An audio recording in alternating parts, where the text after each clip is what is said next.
Coinnle na nAingeal. Le Coinnle na nAingeal, tá an spéir amuigh breactha.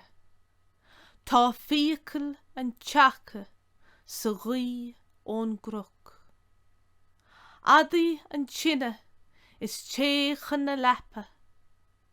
Luífidh Mac Dé in san teach seo anocht.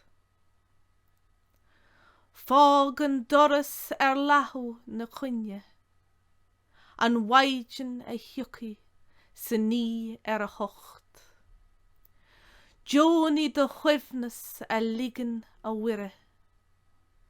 Luífidh Mac Dé in san teach seo anocht.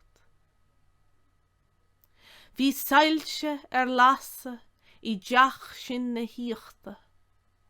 Cóirú gan chaoile, bí agus deoch. Do gcnoc ola, do gcnoc siada, ach Luífidh Mac Dé in san teach seo anocht.